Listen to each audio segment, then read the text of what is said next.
Assalomu alaykum mushtoqli qarindoshlar. Mavo Abdurahmon Jamol bilan Abdulla Yalqunning suhbatiga. Istiqlol TV'sida. Suhbatning mazmuni nima desa, Payg'ambar alayhissalomning sunnatini inkor qilgan odam Qur'onni inkor qilgan bo'lamdi deb so'rabdi. So'rasa, Payg'ambar alayhissalomning sunnatini inkor qilgan odam Qur'onni inkor qilgan bo'ladi deb javob berdi. Mendan so'rasichu bir odam desa, men shunday deb javob berman. Biroq sunnatga bo'lgan qarashimiz Abdurahmon Jamol bilan o'xshamaydi.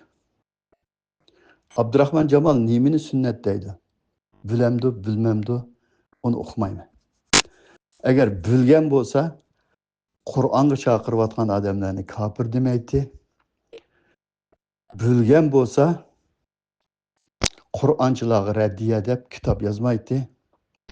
Bilgan bo'lsa, necha kunning, necha vaqtning yog'i az to'la izlanatdi. Rast bularning bir to'g'ri tarafi bormi, yo'qmi deydi. Lekin sunnatga bo'lgan qarashi, sunnat degan nima zodi? U qanday narsa? Nimani sunnat deydi?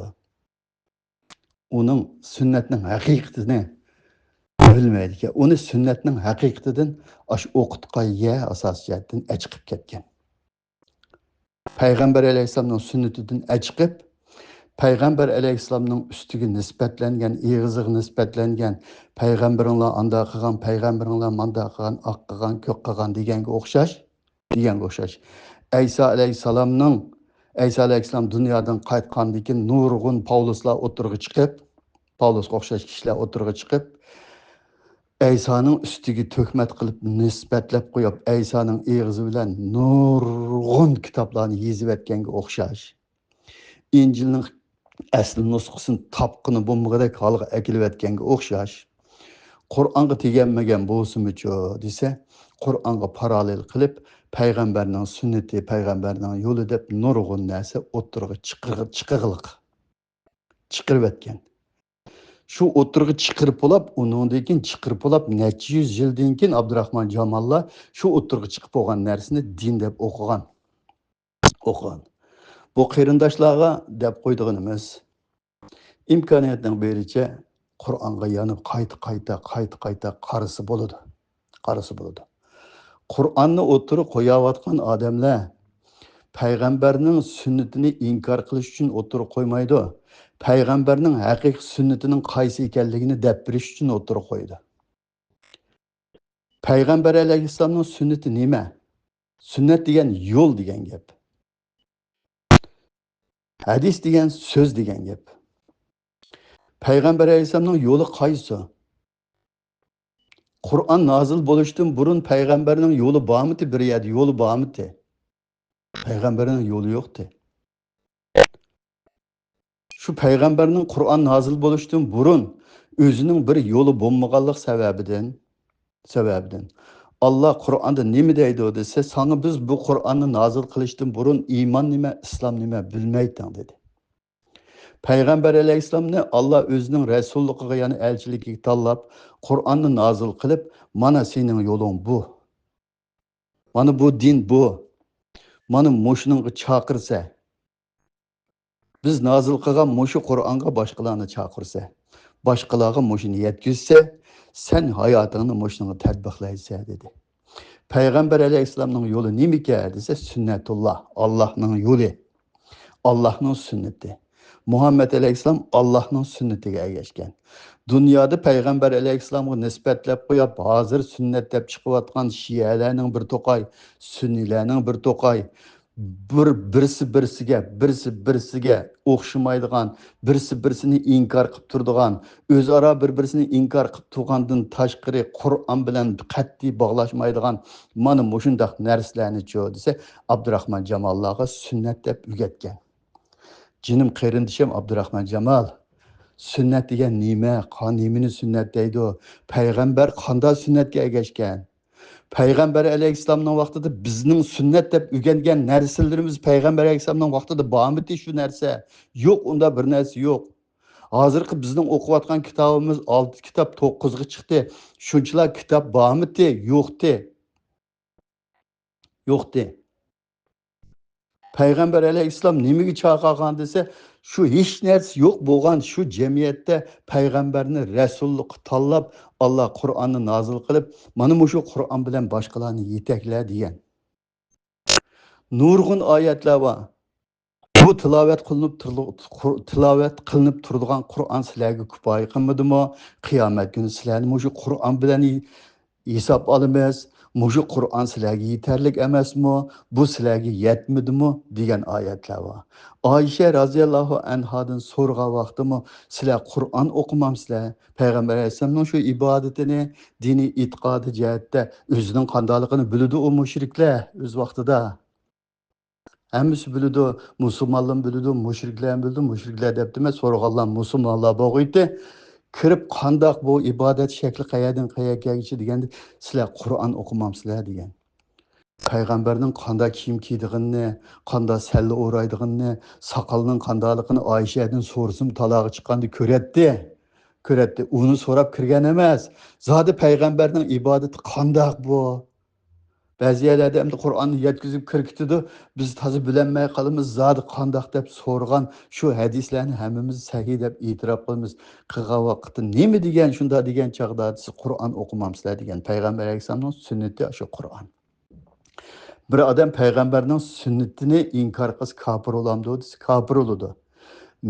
Mendan so'rasa kofir bo'ladi deyman. Nimishga desa payg'ambarning yo'li Qur'on bo'lganligi uchun men kofir bo'ladi deyman. Abdurrahman Jamolni cho'y desa, payg'ambarning yo'li Qur'onni bir yoqqa ayirib tashlab qo'yib turib, Qur'onni burumlab o'gitib, Qur'onning haqiqatini o'rgatmay, dunyoda payg'ambar alayhissalomning ustiga nisbatlab qo'ygan nurg'un o'tda qopdan boshqa yotgandan tortib, xotnagandan tortib, xotin bilan birga bo'lgandan tortib, xotinning sonidan tortib hammani sunnat deb qilib ko'rsatib, Qur'onning haqiqatidan, payg'ambar alayhissalomning haqiqat mango yo'lidan bizni chatnitib achkitiglik. Shuning bilan birga ham o'qiyotgan oyatlarga kelsak, oyatlarning hammasi rasul bilan keladi. Rasul demak elchi demak. U payg'ambarda sizlarda o'rnak bor degan gap, u payg'ambar degan faris gap, rasulda o'rnak bor. Rasul u o'rnakni nereden oldi? Qur'ondan oldi. Rasulda boshqa bir o'rnak bormidi bu yerda? Qur'on nozil bo'lishdan burun nimishki o'rnak qilib ko'rsatmagan? Qur'onni nozil qilib iymonning nimaligini, iymonning islomning nimaligini Qur'onni biz nozil qilishdan ilgari bilmaydi dedi. Qur'onni nozil qilib bo'lib, bu rasulda, ya'ni bu elchida, bu elchining sizlarga yetkazayotgan narsada haqiqiy o'rnak bor degan gap bu. Rasulda o'rnak bor degan gap, u rasulga biz o'rnakni vahiy qilyapmiz. O'rnakni beryapmiz. Oshini o'rnak qilinglar degan. Menga itoat qilinglar, rasulga itoat qilinglar degan gap ikki yani ko'rsatmaydi. Alloh bir hukm, rasul bir hukm bermaydi. Allohning rasuli Allah ko'rsatgan shu, Allah avatgan shu vahiyni rasullik sifati bilan, ya'ni elchilik sifati bilan o'z ayni bo'yicha yetkazadi. Agar biz demaganni u Muhammad alayhissalom bizning og'zimizdan deb soladigan bo'lsa, uning qizil tomirini kesib o'tamiz. Aranglardan hech kim uni bizning qo'limizdan qutuldirib qololmaydi deb Sura Haqqoning 46-oyatida deglik. Bu oyatlarning hammasi rasul bilan keladi. Rasul bilan kelgan narsa ikkiga chaqamaydi. Qur'on ayrim bir sunnat. Rasul ayrim bir sunnat emas. Hammasi bir sunnatulloh, Allohning sunnati. Allohning sunnati. Rasul elchi o'rnakni nereden olib berdi desa, Allohdan ilib bizga ko'rsatib berdi. Allah'ның əvətgən örnəki Rəsulun qolunda boğaşqa, o Rəsulda örnək var onunda. Biz onun vəhiy qılıvatımız o örnək nə deyən gəl? Vəhiy qılıvatımızdır. Allah və Allah'ın Rəsulü bir işdə hökm çıxarsa, ər-ayal müminlərin öz işidə ixtiyarlığı olmaydı deyən gəl. Allah bir hökm çıxarsa, Rəsul ayrım bir hökm çıxarsa, emas. Allah bir hüküm çıkarsa, Resul şu hüküm boyunca bir meseleni icra kılsa, şu hükümünü şu bitti, şu tertip boyunca, şu boyunca icra kılıp, şu boyunca yetkizse, er ayol müminlarning o'z ichida ixtiyorligi bo'lmaydi degan gap. Shuning uchun bu Qur'onni izlanib beqinglar, izlanib beqinglar. Rasulullohning sunnati deb dunyoda yezilib ketgan nurg'un narsani millatga ko'rsatyapsizlar, ko'rsatyapsizlar. Ba'zi narsalar mushu sunnatmi mushu desa, o'zinglarni qarab turibsizlar. Sunnat inkor qilish, hadis Oyatni inkor qilyotidi deysizlar. Chunki hammasini Oyatni qanday odam inkor qiladi desa, bu rivoyatlar Allah zinoxurni deri uringlar desa, o'ltiringlar degan odam oyatni inkor qilgan bo'ladi. sunnat inkor Allohning oyatini o'zgartgan bo'ladi. Murtadni man qo'yutinglar desa, o'ltiringlar deb e'tiqod qilgan odam Allohning oyatiga unamagan, Allohning oyatini o'zgartgan, Allohga tuhmat qilgan odam bo'ladi. Tuhmat qilgan odam bo'ladi. Namoz o'qimagan odamni o'ltiringlar degan odam Allohga tuhmat qilgan va payg'ambar alayhissalom bu tuhmat qilgan odam bo'ladi. Ayso tushdi degan odam, Mahdi chiqdi degan odam, Qur'on bilan mushu Mahdining, mushu Ayso tushdi degan hukmlarning, mushu e'tiqod bo'lib bizga kirib qolgan mushu narsaning Qur'on bilan hech qanday aloqasi yo'q. Zarichilik ishoratmi yo'q u Aysoning tushadiganligiga, Mahdining chiqadiganligiga Qur'onda.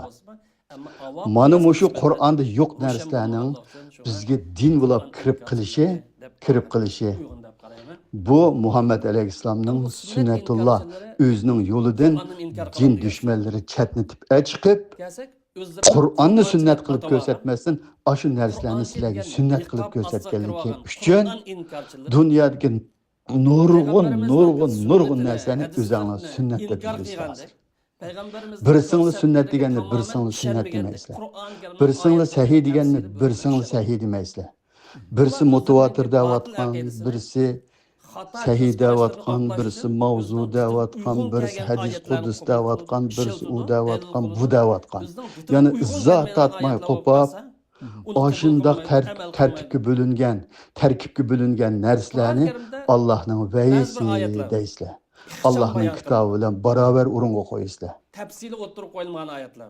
Allohning kitobidan bir tal oyatni ma oyat mutawatir, ma oyat zaif, ma oyat sahih, ma oyat mavzu deb qilinglar. Dalalamsizlar, dalanmaysizlar. Keyindan qo'pib payg'ambar alayhissalomning hadismi vahiy deysizlar, qo'rqmasdan uni tarkibga bo'lib, biz birsini muhimroq, birsini arzimaydigan, birsini ishlatmasimi bo'ladigan bir narsa qilib so'zlaysizlar. Sunnat degan nima? Sunnat degan nima? Abdullah Yalqin so'ragan savolni Abdullah Yalqin mendan so'rasa, sunnatni inkor qilgan odam kofir bo'lamdi desa, kofir bo'ladi deyman. Nimishki unda deysiz desa, payg'ambar alayhissalom Qur'onga agashgan, Qur'onning bir tal oyatini inkor qilgan odam va uni o'zgartgan odam, uning hukmlarini o'zgartgan odam, Qur'onda yo'q narsani din deb o'tirib qo'ygan odam kofir bo'ladi, payg'ambarning sunnati ashu deb javob bermayman.